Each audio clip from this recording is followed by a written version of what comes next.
निर्जीव किताबका पानाहरूले इतिहास बोल्छ, वर्तमान लेख्छ अनि भविष्य देख्छ। खोज्नेहरूले तिनै किताबभित्र आफूलाई भुल्छ, संसार डुल्छ अनि आकाश छुन्छ। ओहो, त्यसैले हामी भन्छौँ किताब बोल्छ।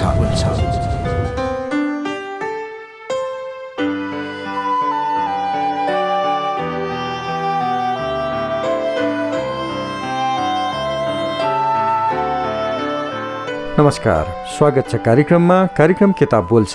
कार्यक्रम किताब बोल्छमा समाजले निकै रुचाएको, चर्चा परिचर्चा भइरहेको महत्त्वका विषय केन्द्रित पुस्तक वाचनकै माध्यमबाट तपाईलाई सुनाउने कार्यक्रम हो। कार्यक्रम किताब बोल्छ प्रत्येक साँझ 4:45 बजे प्रसारण हुन्छ र यसको पुनः प्रसारण बिहान 12:15 बजे तपाईँ सुन्न सक्नुहुन्छ। कार्यक्रम किताब बोल्छमा हामी वाचन गर्दैछौँ सरदार पण्डित राममणि आचार्य दीक्षितको पुराना सम्झना। केशवमणि आचार्य दीक्षितद्वारा सम्पादित यो पुस्तक 2029 साल श्रावण 17 गते प्रकाशित भएको हो। श्रीमती नलिनी देवी आचार्य दीक्षित शान्ति निकेतन पुस्तकालय गैरीधाराद्वारा प्रकाशित इतिहासका रोचक प्रसङ्ग समेटिएको यो पुस्तक हलन्त बहिष्कारलाई ध्यानमा राखी सिर्जना गरिएको छ। यस पुस्तकको शब्द र भाव लेखककै हामी मात्र वाचन गरिरहेका छौँ। मेरो उहाँप्रति राग थिएन, अनुराग थियो। उहाँसँग कुरा गर्न पाउँदा आफूलाई उपकृत सम्झिन्थे। उहाँको साहचर्यको लाभ उठाउन मलाई चुकन मन लाग्दैन थियो। बेला मौकामा श्री तिनको हुकुमले श्री गुरुजू कहाँ जानु पर्दथ्यो। त्यहाँ पुगेपछि उहाँ आफ्ना विचारधाराहरू वा कृति सुनाउनुहुन्थ्यो। हामी दुईमा विविध विषयमा कुरा हुन्थे। 1-2 घण्टा त बितिहाल्दथ्यो। उहाँलाई पनि म भित्री हृदयमा त मन परेको नै हुला, तर उहाँको मान प्रतिष्ठा र नेपालका सबैजसो पण्डितमाथि प्राप्त गरेको आधिपत्यले गर्दा म माथि स्नेह व्यक्त हुन दिन ठिक ठान्नु भएन जस्तो लाग्दछ। म उहाँलाई मान्दथेँ, भक्ति गर्दथेँ, तर आफ्नो सिद्धान्तबाट अडिग भएरै हृदयले नखाएको कुरा तालमा ताल ठोकेर टाउको हल्लाउँदै हो भन्न कहिल्यै सकिनँ। सिद्धान्तमा अटल रहँदा मैले आफ्नो धेरै सहयोगीहरूलाई गुमाउनु पर्यो। हुँदा मेरो लेखनाथलाई पनि टाढा पार्नु पर्यो।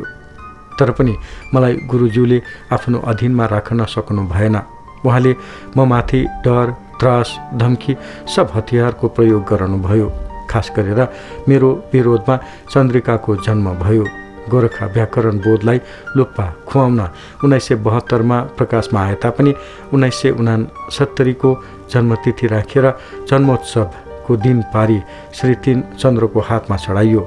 श्री 3 महाराजाको बाहुलीमा चढाइएको प्रकाश नभएको चन्द्रिका श्री 3बाट मैले प्रकाश पाएँ। त्यो पुस्तक मेरो पुस्तक कोठामा हिफाजत साथ राखिएको छ। प्रभात वर्णनमा चन्द्रास्तको अंशलाई लिएर मुद्दा उठाइयो। समितिमा अडचन हालन पुस्तक जाँच कमिटीको गठन गराइयो। यो भयो त्यो भयो, सारा ठुला बडाका पनि उहाँकै पक्षमा हुनुभयो। म भएँ सोझो एकलव्य व्यक्ति, उहाँ हुनुहुन्थ्यो चलाक राजनीतिज्ञ। म भन्दथेँ एको देव केशव वा शिव वा। उहाँ भन्नुहुन्थ्यो चक्र सेव्यो नृप सेव्यो नसेव्यो केवलम नृप।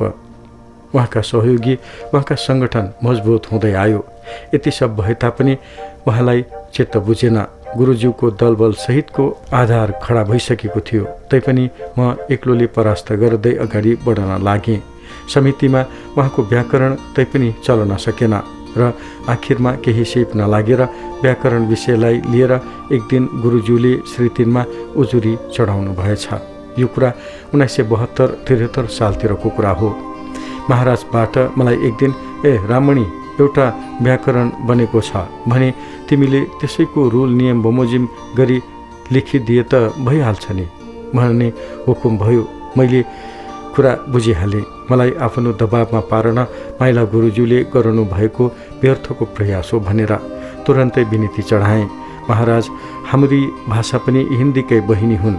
हिन्दी बमोजिम चल्दा धेरै कुरालाई हामीलाई मद्दत हुन सक्दछ।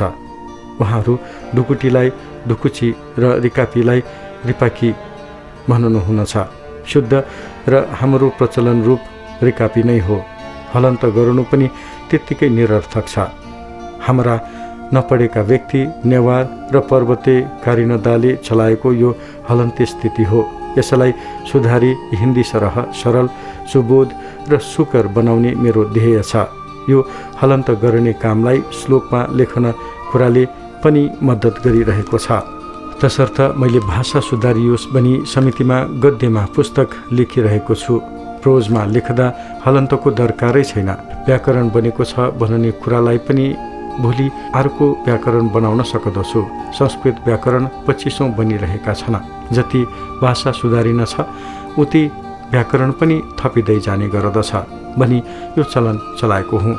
जो हुकुम हुन छ उही गर्दछु भनी विनती गरे। चलाक विवेकी चन्द्रले मेरो आशय र भाषाको स्थिति बुझिहाल्नुभयो। भाषामा कसैको ठोकुवा पनि कामयाब रहँदैन भन्ने उहाँलाई भइहाल्यो र भइगो जेसुकै गर मलाई वास्ता छैन भनेर हुकुम भई मलाई आफ्नो सिद्धान्त कायम राख्न प्रेरणा बक्सेको हो।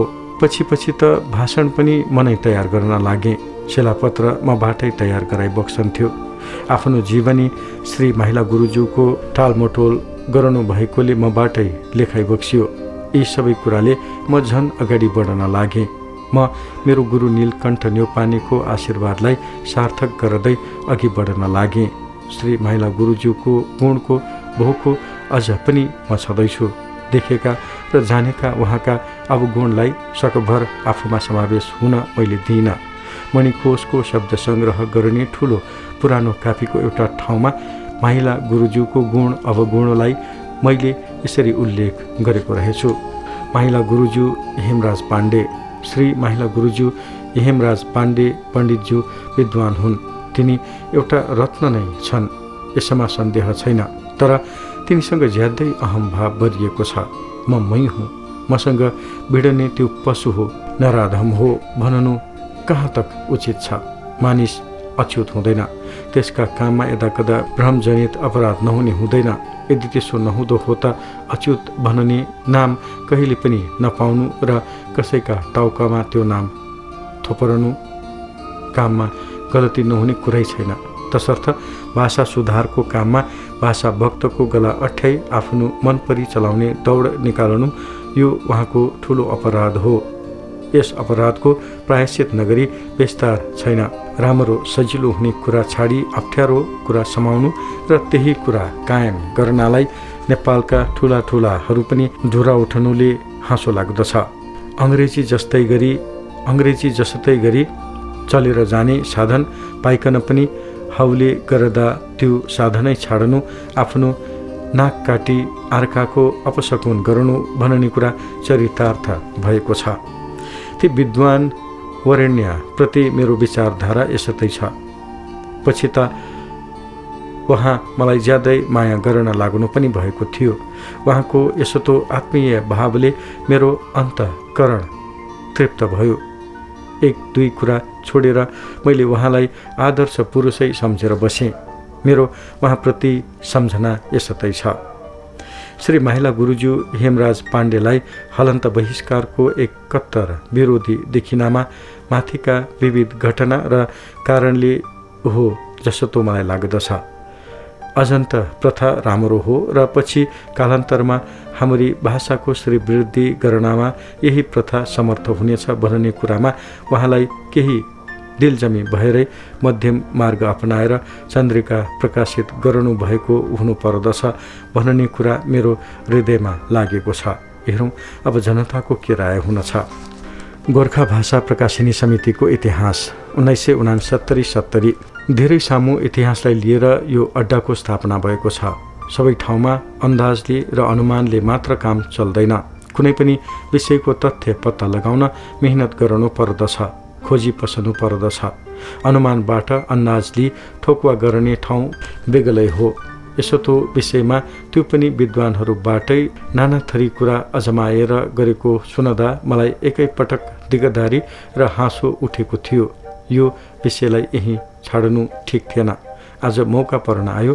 गोर्खा भाषा प्रकाशिनी समितिको यावत विषयलाई पुरा भूमिका सहित यहाँ प्रस्तुत गर्दछु। श्री चिफ साहेब कहाँबाट बेइज्जती खाएपछि दरबार छाडेर म प्रभाकरीको काम सम्हाल्न बनारस पुगेको थिएँ भन्ने विषयलाई श्री चिफ भीम कहाँ म भन्ने शीर्षकमा लेख्नेछु। बनारस पुगेको भोलिपल्टैदेखि प्रभाकारीको काममा हात बढाउन थालेको हुँ। पहिले संस्कृतलाई र हिन्दीलाई प्राथमिकता दिई छपाउने काम हुँदो रहेछ। मलाई यो कुरा चित्त बुझेन। हामी नेपालीले नेपाली भाषाको कदर गरेनौँ भने हाम्री भाषाको उद्धार गर्ने कसले भन्ने मनमा लाग्यो र छापाखानाका प्रबन्धक श्री रामनारायणजीलाई डाकी आफ्नो विचार सुनाए। प्रभाकारीको काम 60 सालपछि ठूलो परिवर्तन भएर आएको छ। छापाखानालाई बढी जीवनोपयोगी बनाउने विचारले शाखा ज्ञानवापीमा खोले। हाम्रो छापाखाना शहरबाट धेरै टाढा भएकाले जनसम्पर्क राम्ररी भएको थिएन। शाखा खुलेपछि छापाखानाको सुदिन सुरु भयो। काममा जागरुकता थियो। काम पाएकोले कम्पनीलाई उन्नतितिर लम्कन बेर लागेन।